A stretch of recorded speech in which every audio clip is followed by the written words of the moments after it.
우리 찬양 가사처럼 늘 주님 사랑하시길 바라고 여러분들이 주님 사랑받고 있음을 기억하시며 사시기를 바랍니다. 우리 신윤 찬양대 올해도 열심히 주님을 찬양해 주셔서 감사하고 또 여러분들의 수고를 통해서 우리가 마치 시온산에 있는 것처럼 하나님의 얼굴을 바라보며 예배할 수 있어 감사드립니다.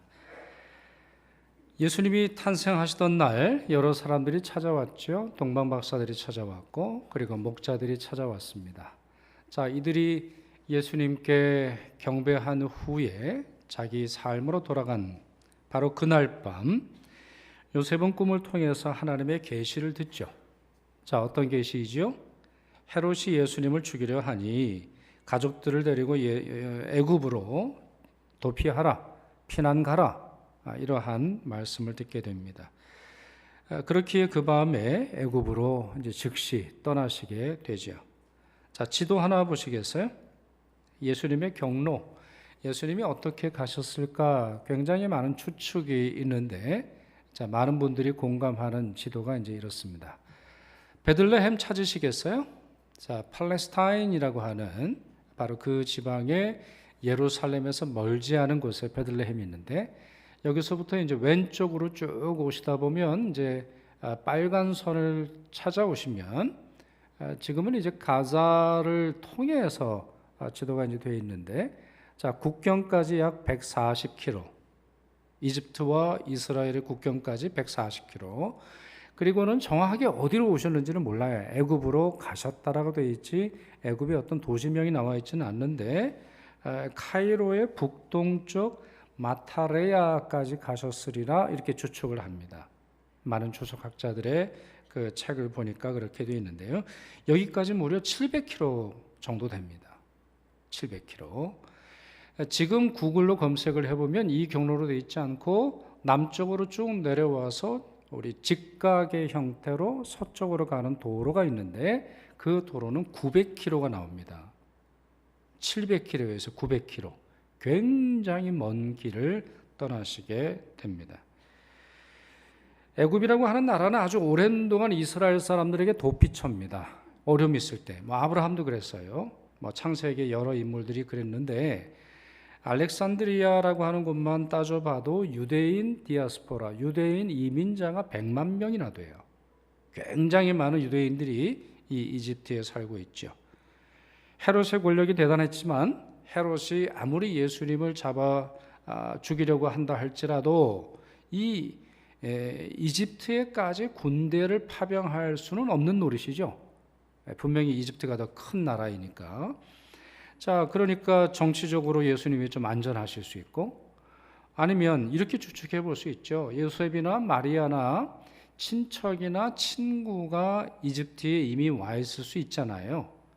예전에 우리 망명 가셨던 분들도 보면 우리 미국이나 아니면 하와이나 아니면 독일이나 이런 곳에서 자기를 돕는 지인들이 있어서 망명을 떠났던 것을 이제 볼 수 있는데 어떤 이런 사람들의 도움을 받았을 가능성도 있겠지요. 그러나 오늘 본문에 의하면 예수님께서 애굽으로 피신 가신 이유는 이와 같은 정치적인 이유나 아니면 친족이나 친척의 도움 때문이 아니라 하나님의 말씀을 이루려 하셨기 때문이다. 이렇게 되어 있어요. 자, 이것이 성탄절과 관련되어 있는 예수님의 탄생과 관련되는 이야기에 일관된 내용입니다. 그 말씀 한번 보시죠. 15절. 헤롯이 죽기까지 거기 있었으니 이는 주께서 선지자를 통하여 말씀하신 바 애굽으로부터 내 아들을 불렀다 함을 이루려 하심이라. 여기에 애굽으로부터 내 아들을 불렀다, 이 말씀은 호세아서를 인용한 것인데 바로 이와 같은 예언을 이루려고 하셨다. 바로 그런 의도에 의해서 예수님께서 애굽으로 가신 것이다. 이렇게 설명합니다. 그렇습니다. 우리가 반복되는 성경의 진리를 발견하죠. 하나님을 말씀하시는 바를 반드시 이루시는 분이세요. 또 하나, 구약에 있는 많은 이야기가 예수님과 관련되어 있는 예표, 아니면 상징, 아니면 모형으로 우리에게 제시해주고 있다는 것이죠.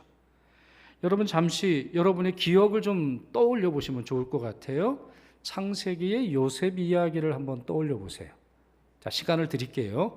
컴퓨터로 빨리 부팅을 하셔서 아침에 창세기로 돌아오세요. 이제 마태복음에서 창세기로 옵니다. 요셉이 애굽으로 가죠. 왜 갑니까? 형들이 팔아버린단 말이에요. 형들의 증오, 형들의 시기, 형들의 미움, 형들의 폭력에 의해서 요셉이 강제로 끌려갑니다. 노예로 팔려간다는 것이죠. 그리고 나서는 아주 거기서 우여곡절을 겪잖아요. 상당히 오랜 기간 동안 고생을 다 합니다. 그러나 결과는 어떤 결과로 이어지죠? 이제 요셉의 아버지와 형제의 모든 가족들을 애굽으로 불러들입니다. 왜요?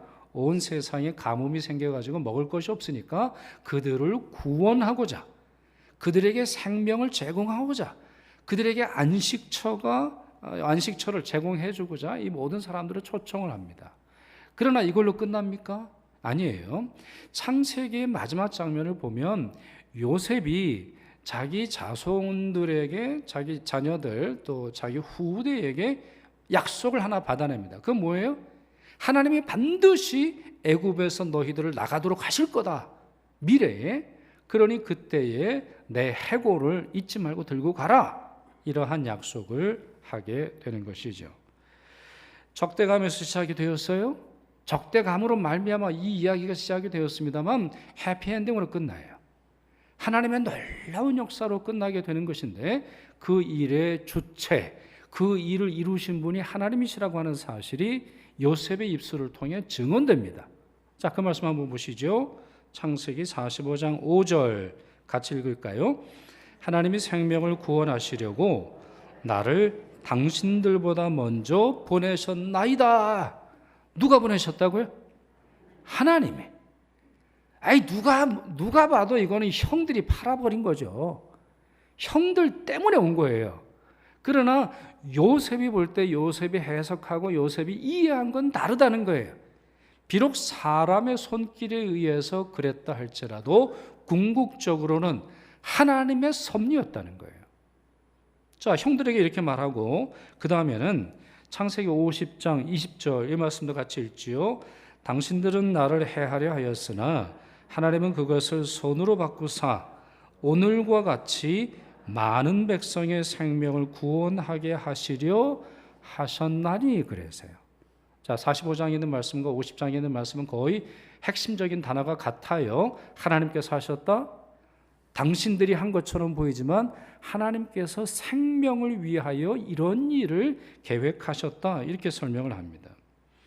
이것은 출애굽을 통해서 애굽에서 나옴으로 말미암아 이것이 사실이라고 하는 걸 여실히 보여주게 되는 것이죠.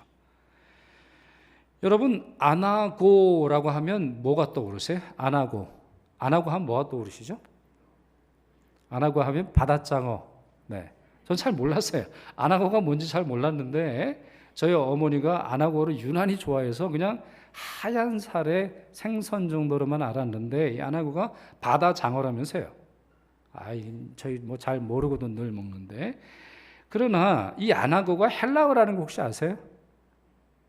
헬라어로 바다장어는 아닙니다만 성경에 아나고를 찾아보면 이 말이 무슨 뜻이냐면 이끌다, 되도록 하다, 인도하다, 이르다, 도달하다 이런 뜻으로 번역이 돼요. 그 중에서 가장 많이 번역되는 단어는 이끌다라는 말이에요. 이끌다, 아나고 이끌다. 외우기 쉽죠? 헬라어 외우기 쉬워요. 자, 아나고 이끌다. 성경을 한번 찾아봤더니 이 아나고라고 하는 단어가 특별히 누가복음에서 어떻게 쓰여지나 봤더니 예수님의 일생과 아주 긴밀하게 사용이 돼요. 그리고 예수님의 일생이 이 단계에서 저 단계, 이 모양에서 저 모양으로 예수님께서 특별히 삶의 중요한 전환기에 이끌다라고 하는 아나고 이 단어가 사용되는 걸 볼 수 있어요. 자, 한번 실제로 그 단어를 보실까요? 누가복음 2장 22절 모세의 법대로 율법대로라고 하는 말이죠. 아기를 데리고 예루살렘에 올라가니 누가복음 2장 22절에 이렇게 되어 있는데 헬라어 원문들을 읽어보면 모세의 율법이 이끌어서라고 되어 있습니다. 아나고라는 단어를 사용하고 있는 거예요. 자, 이거는 뭐냐면 이스라엘에 있어서는 이제 여성이 출산한 이후에 피를 흘렸기 때문에 정결 예식을 하도록 되어 있어요. 그리고 예수님이 이집트로 도망가시기 전에 예루살렘으로 올라가셔서 거기서 어머니의 정결 예식을 드린 것을 볼 수 있는 것이죠. 율법이 이끌었어요. 그 위험한 상황 속에서도 예루살렘으로 가셨다는 말이죠. 둘째, 누가복음 4장 1절, 예수께서 광야에서 40일 동안 성령에게 아나고가 아니라 이때는 아고라고 하는 단어가 사용되었는데 이끌리시며 라고 되어 있어요. 자, 누가 이끄셨다고요? 성령께서. 어디로 이끄셨어요? 광야로. 예수님이 뭐하러 광야에 가십니까?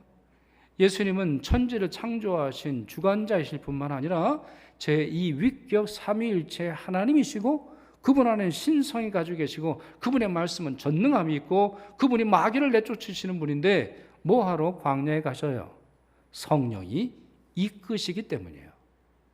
자, 그 다음 내용도 보시죠. 누가복음 4장 5절, 마귀가 또 예수를 이끌고, 여기서 이끌고가 이제 아나고라고 하는 단어가 사용이 되는데, 올라가서 순식간에 천하만국을 보이며 마귀가 단순히 유혹하는 게 아니라 예수님을 이끌고 갔는데 예수님은 그대로 순응하셨다는 말이에요. 자, 그리고 누가복음 22장 66절도 보세요. 백성의 장로들 곧 대제사장들과 서기관들이 예수를 그 공회로 끌어들여 그랬어요. 이때도 역시 아나고라고 하는 단어가 사용이 됩니다. 여러분, 우리의 삶의 모습과 예수님의 삶의 모습이 상당히 다르네요. 일일이 찾아서 여러분의 인생의 중요한 전환점과 한번 대비해 보세요. 여러분의 출생으로부터 지금까지, 여러분이 직업을 선택하거나 이사를 하거나 뭐 자녀에게 중요한 결정을 내려야 할 때나 아니면 여러분 사업에 있어서 중요한 일을 할 때나 여러분은 누가 이끌어서 사셨어요? 대부분 우리는 내 느낌대로, 내 계획대로, 내 생각대로, 내 판단대로 살아요. 그래서 우리 생각에 잘 살았다 이러면 그걸 축복으로 여기고, 우리 생각에 못 살았다 이러면은 왠지 하나님으로부터 버림받은 것처럼 우리 스스로 여기는 것이 얼마나 많은지 몰라요. 그러나 예수님은 태어나시자마자 하나님이 이끄시는 대로 애굽으로 가셔야 했고, 율법이 이끄시는 대로 예루살렘 성전에서 예식을 드리셔야 했을 뿐만 아니라 성령이 이끄시는 대로 광야로 가셨고, 그 광야에서 마귀가 이끄는 대로 시험을 받으셨으며 장로와 대제사장들과 서기관이 이끄는 대로 고난을 당하셨어요. 너무 수동적인 것처럼 보입니까? 너무 무기력한 것처럼 보입니까? 정말 자기 자신은 아무 뜻도 없이, 아무 주관도 없이 살아가는 무기력한 그러한 인간으로 보이십니까? 아닙니다. 예수님은 자신의 모든 지정의, 자신의 모든 가치관과 판단과 계획을 단 하나에 고정시키셨어요. 바로 하나님이 이끄시는 대로, 하나님이 명하시는 대로, 지난주에도 말씀드렸던 그 주제처럼 하나님의 뜻과 하나님의 말씀대로 스스로 걸어가셨던 것이죠. 우리가 이 모습을 닮아야 합니다만 이게 쉽지 않아요. 가장 어려운 이유는 뭐예요? 우리가 하나님의 뜻을 잘 모르고 있다는 거예요. 우리는 하나님의 뜻을 잘 몰라요. 내일 어떻게 해야 하는지, 내 사업과 관련해서 무엇을 결정해야 하는지, 내 아이는 무엇을 결정해야 하는지, 내 삶의 중요한 전환기에서 나는 하나님이 어디로 이끄시는지 내가 잘 모른다라는 데 궁극적인 문제가 있어요. 더 궁극적인 문제는 뭡니까? 하나님의 뜻을 모르면서 스스로 안심하고 살아가고 기도하지도 않으며 성경을 보지도 않고 하나님 앞에 경외감을 품고 살아가지 않아요. 그저 내 느낌대로, 그저 세상이 정해주는 그 판단대로, 세상이 내게 주어지는 그 길대로 걸어가면서 잘 살았냐 못 살았냐를 판단하고 있는 것이죠. 뿐만 아니라 세상은 이와 같이 하나님의 이끄심에 따라 살아가는 이 삶을 경멸합니다. 어떻게 하든지 주체적으로 살도록 하고 스스로 세상에 아니면 자기 인생의 주인인 것처럼 살라 우리를 부추길죠. 예를 한번 들어보면 벤자민 프랭클린이라는 분이 있습니다. 벤자민 프랭클린이라는 분이 있는데 이분은 대통령은 아니에요. 많은 분들이 대통령을 알고 있습니다. 그렇지 않고 미국 건국의 아버지 중에 한 명이고 미국 100불짜리, 그러니까 미국 우리 돈으로 보면 이제 10만 원짜리의 그 도안에 나오는 인물입니다. 아주 그 미국 역사에서 중요한 분이신데 이분이 이런 말을 했다고 하죠. 당신의 성공과 행복은 당신에게 있습니다. 행복을 유지하기로 결심하면 기쁨과 어려움에 맞서 무적의 주인이 될 것입니다. 아, 멋있는 말이에요. 그리고 우리가 자주 듣는 말이죠. 당신의 성공은 당신에 달려 있어요. 당신의 행복은 당신의 마음먹기에 달려 있어요. 당신의 인생의 기쁨은 당신의 결심에 달려 있어요. 그러니 어떻게 살라는 거예요? 여러분이 잘 결심해서 무적의 주인이 되십시오. 인생의 주인이 되세요. 여러분의 행복의 주인이 되십시오. 이렇게 말합니다. 굉장히 멋있습니다만 틀린 말이죠. 성공과 행복은 하나님께 있는 것이지 우리가 할 수 있는 것이 아닙니다. 우리가 할 수 있는 최선의 길은 뭐예요? 하나님이 이끄시는 대로 가겠다 결심하는 거예요. 하나님을 이용하는 것이 아니라 내 욕망과 내 뜻과 내가 가는 길에 하나님을 이끌어들여서 도움을 받는 것이 아니라 하나님이 내 삶의 주인임을 인정하고 이끄시는 대로 걸어가는 것이에요. 자, 이 예수님의 길, 예수님이 가셨던 길과 정반대의 길을 걸어갔던 분이 사람이 헤롯입니다. 여러분이 노아의 방주 시대를 떠올려 보시면 그 시대의 소망은 노아의 방주밖에 없었어요. 그러나 사람들은 거세게 저항합니다. 조롱해요. 이 방주를 짓는 노아를 조롱할 뿐만 아니라 무시하지요. 거절해요. 방주로 타라 거절하지요. 비난합니다. 비판해요. 그 모습처럼 헤롯은 도래하는 하나님의 구원을 대적하고 메시아 예수를 폭행, 폭력으로 대항합니다. 자, 그런 행동 중에 하나가 무엇이지요? 오늘 본문에 나와 있습니다만 예수께서 태어났다는 이 소식으로 말미암아 베들레헴과 그 모든 지경에 있는 사내 아이 중에서 2살 이하 아이를 처참하게 죽입니다. 몇 명이나 죽였을지 정확하게 나오진 않습니다만 많은 주석학자들이 20명에서 30명을 죽였을 것이다 이렇게 생각을 해요. 그 이유는 베들레헴 인구가 한 1000명을 넘지 않았대. 아주 작은 그러한 마을이었기 때문에 20명에서 30명을 죽여요. 자, 이걸 두고 기독교를 비판하는 사람 중에서는 예수 때문에 죽었다 이런 말을 해요. 예수께서 오셨기 때문에 이 아이들이 죽었다. 그러니 기독교가 책임을 져라 이런 말을 합니다만 그렇지 않지요. 영어 표현 중에 이럴 때 사용되는 표현이 있는 것 같아요. 영어 문장이 이렇게 되어 있는데 correlation does not imply caution이라고 하는 말이 있어요. 상관관계가 인과 관계를 암시하지 않는다 이런 말이 있습니다. 우리가 어떤 지도력이나 아니면 어떤 현상을 이해할 때 우리가 이걸 적용할 때가 이제 많이 있는데 상관관계는 있죠. 왜요? 예수님도 핍박받는 자였으니까. 상관관계는 있어요. 그러나 예수님이 이 아이를 죽인 것이 아니에요. 예수님 때문에 핍박이 일어난 게 아니에요. 이것은 악한 마귀의 하수꾼인 헤롯이 벌인 일입니다.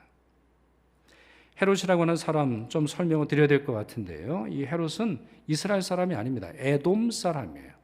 에돔 사람. 이방인이에요.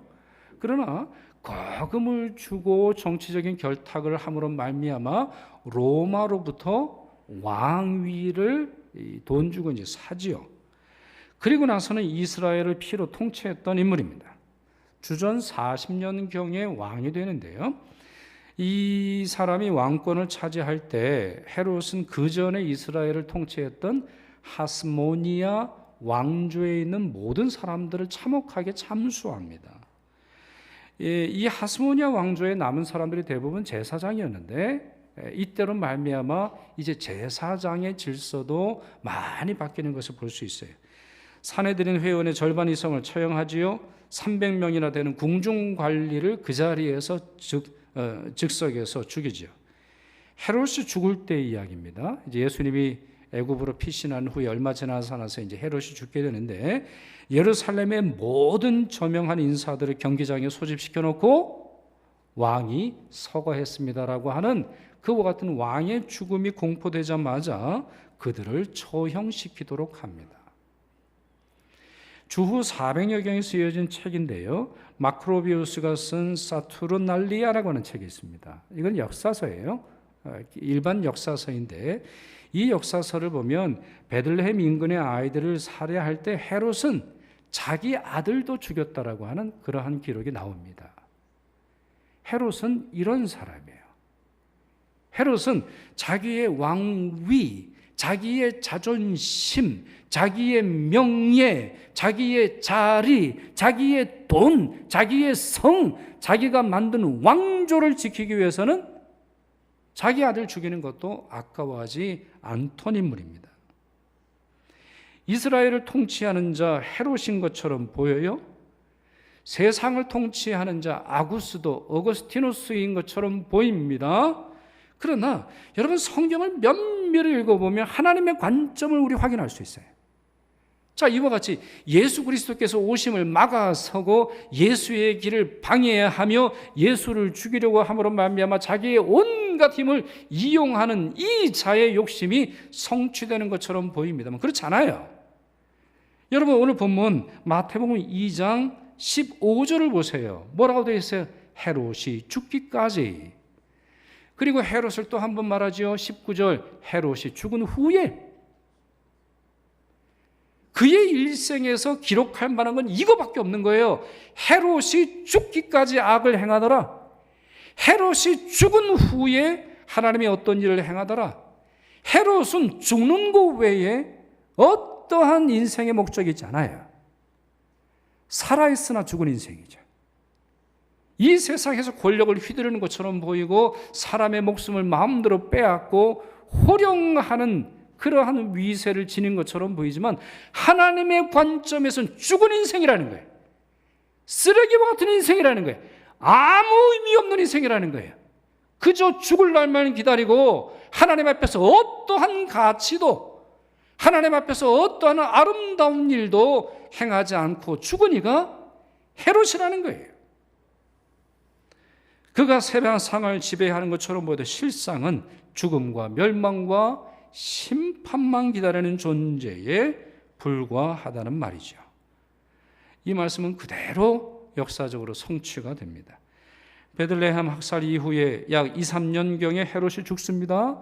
그리고는 한동안 그의 자손들이 이스라엘을 통치합니다만 주후 70년 로마의 티투스 장군이 이스라엘을 멸망시킬 때 헤롯 왕국은, 왕조는 흔적도 없이 사라져 버리게 됩니다. 예수님의 길과 헤롯의 길은 너무나 달랐어요. 예수님은 이러한 삶을 살지 않으셨어요. 예수님은 이와 같은 길을 따라가지 않으셨어요. 신약성경 히브리서는 예수님의 영광 또 예수님의 탁월함을 설명하는 아주 중요한 책입니다. 히브리서 2장 6절에서 10절에 따르면 예수님은 구원의 창시자이세요. 구원의 창시자. The founder of the salvation. 구원의 토대, 구원의 기획, 구원의 계획, 구원의 과정, 구원의 완성, 구원의 영광이 예수님께 있다는 말이에요. 그렇기에 그분은 영광과 존귀로 면류관을 쓰셨어요. 너무나 당연하죠. 그분은 구원의 창시자이시니, 구원의 완성자이시니, 구원을 온전히 이루시는 분이시니 영광과 존귀의 면류관을 쓰고 계시는 것은 너무나 당연해요. 그러나 그분은 어떤 삶을 사셨습니까? 히브리서 2장 9절에서 10절까지의 말씀이 이렇게 되어 있죠. 천사들보다 잠시 동안 못하게 하심을 입은 자, 죽음의 고난 받으심으로 말미암아 영광과 존귀로 관을 쓰신 예수를 보니 이를 행하심은 하나님의 은혜로 말미암아 모든 사람을 위하여 죽음을 맛보려 하심이라. 그러므로 그렇기 때문에 그와 같은 예수의 길로 말미암아 그와 같이 예수께서 하나님이 이끄시는 대로 나아가심으로 말미암아 그들의 구원의 창시자를 고난을 통하여 온전하게 하심이 합당하도다 설명하고 있습니다. 성육신의 목적, 또한 십자가와 구속의 방법과 목적이 여기에 있습니다. 그분이 자기 지위를 포기하시고 그분이 약해지시고 그분이 아파하시고 그분이 죽으심으로 말미암아 우리를 살리려고 하셨다는 겁니다. 그렇습니다. 고난을 통하여 온전해지는 구원, 고난으로 말미암아 온전해지는 구원, 고난을 통과해야 얻을 수 있는 구원, 누군가가 죽어야 모든 사람들이 얻는 구원의 길이 하나님께서 청하신 구원의 길입니다. 이것이 바로 예수님이 우리처럼 되신 이유인 것이며, 그렇기에 악한 자들의 권력에 신음하고 두려워하고 근심하고 탄식하는 세계의 한복판에 어린 아기로 오신 것입니다. 예수님이 나사렛 사람이 되신 것도 같은 이유입니다. 오늘 본문을 보시면 예수님께서 태어나시자마자 애굽으로 가셨다. 그 일이 예레미야 선지자를 통해서도 슬픈 여성들의 어머니들의 노래 속에서 불렀던 그 찬양을 이루려 하십니다. 그러면서 예수님이 나사렛으로 돌아오셨다라는 말씀이 나옵니다. 마태복음 2장 23절 한번 보시죠. 같이 이 말씀을 읽겠습니다. 나사렛이란 동네에 가서 사니 이는 선지자로 하신 말씀에 나사렛 사람이라 칭하리라 하심을 이루려 함이로라. 여러분, 계속 반복되는 단어가 뭐예요? 이루려 하심이라, 이루려 하심이라, 이루려 하심이라. 아까 보셨던 지도 다시 한번 보시죠. 예수님의 경로가 이런데, 자, 이집트에서 이스라엘의 북쪽인 나사렛으로 가십니다. 흥미로운 사실은 지금 이 마태복음에 의하면 나사렛 사람이라고 칭함을 받는다라는 것이 구약의 예언이다. 그 예언을 이루려고 나사렛에 가셨다라고 하는 말씀이 나오는데, 그러나 구약 성경을 아무리 읽어봐도 나사렛이라고 하는 단어가 나와 있지 않아요. 그 실제로 검색을 해봐도 나사렛은 한 번도 주목을 받아본 적이 없고, 한 번도 예언자들이 예언한 적이 없고, 한 번도 구약 성경에 이 단어가 사용되지 않아요. 나사렛이라고 하는 것은 이때 처음으로 사용되는 거예요. 그러면 이 말씀은 무엇이에요? 이 말씀은 나사렛이라고 하는 지명뿐만 아니라 이 나사렛 사람이라고 하는 이것에 대한 사회적, 문화적, 사람들이 갖고 있는 생각을 의미하는 거예요. 무슨 말이에요? 나사렛, 비천한 동네입니다. 나사렛 사람이라고 하는 것은 시골뜨기라는 말이에요. 나사렛 사람이라고 하는 말은 촌사람이라는 말이에요. 제가 좀 고상하게 해서 촌사람, 시골뜨기라고 하는 말이에요.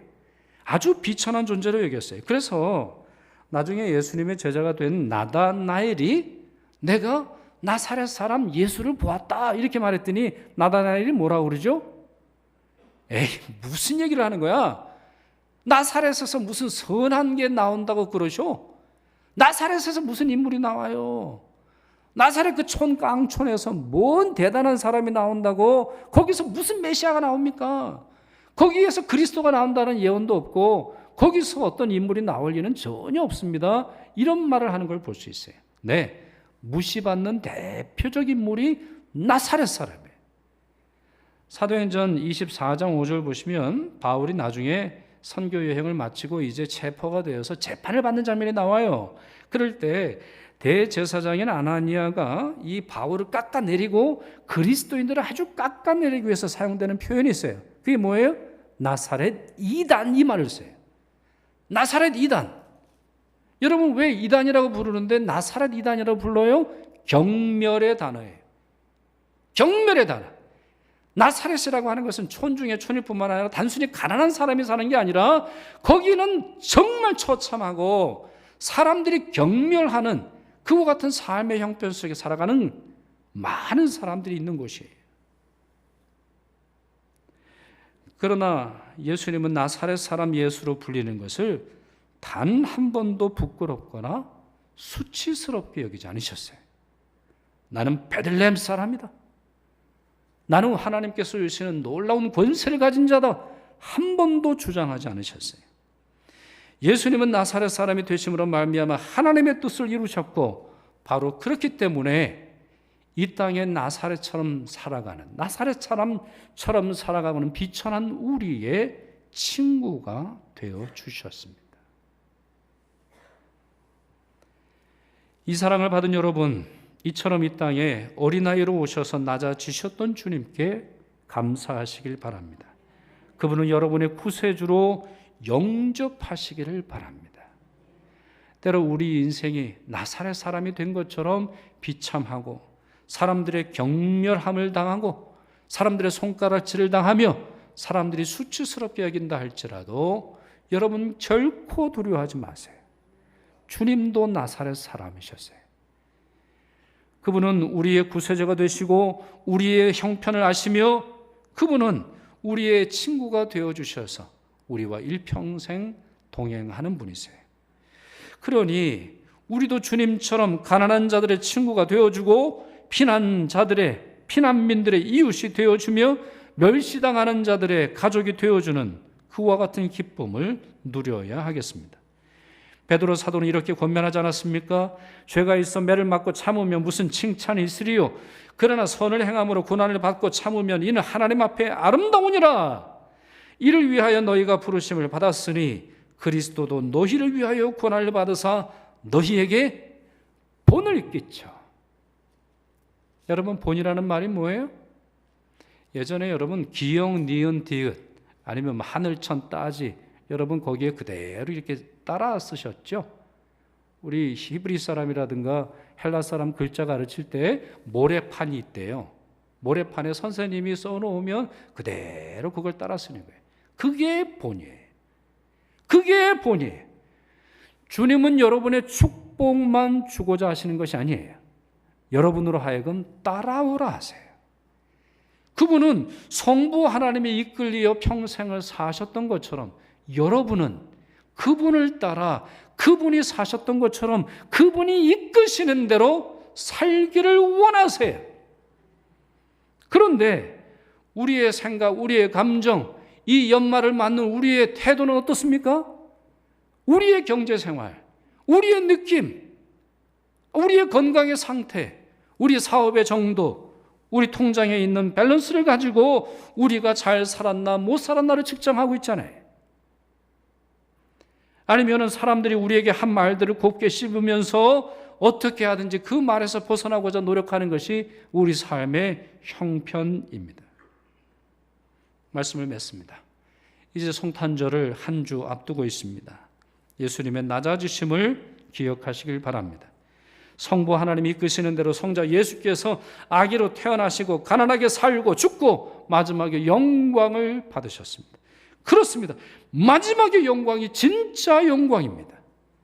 그 주님이 이끄시는 대로 살며 그 주님이 이끄시는 대로 하나님 앞에 서시는 여러분 되시기를 축원합니다. 기도하겠습니다.